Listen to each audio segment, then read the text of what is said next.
নজর রাখবো পরবর্তী সংবাদে। কেন্দ্রীয় বাজেটের বীমা ক্ষেত্রে 100% যে বিদেশি বিনিয়োগ রয়েছে সেই বিনিয়োগের ক্ষেত্রে এবং দেশের 14 লক্ষের বেশি এজেন্টের স্বার্থ বিরোধিতার সিদ্ধান্তের বিরুদ্ধে এবার সরব হয়েছে সিআইটিইউ নেতৃত্ব। আগামী 11ই ফেব্রুয়ারি দিল্লিতে সংসদ অভিযানের ডাক দিয়েছে তারা নেতৃত্বের পক্ষ থেকে। যদিও ত্রিপুরা থেকে 50 জন এজেন্ট সংসদ অভিযানে অংশগ্রহণ করবে বলে তারা জানিয়েছেন। আজকে সাংবাদিক বৈঠকে সিআইটিইউর পক্ষ থেকে কি বক্তব্য শুনুন।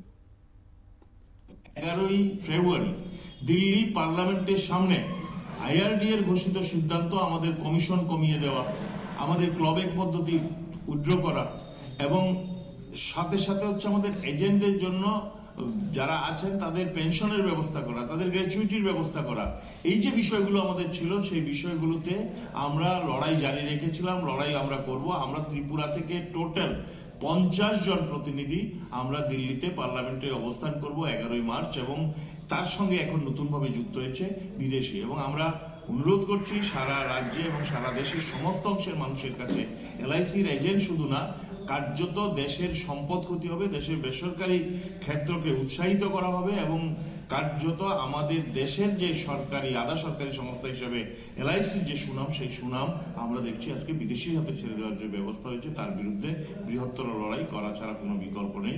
সমস্ত অংশের মানুষ যেন এই লড়াইতে এগিয়ে আসেন, এই আহ্বান আমরা রাখছি। সিআইটিইউ নেতৃত্বের বক্তব্য আপনারা শুনলেন।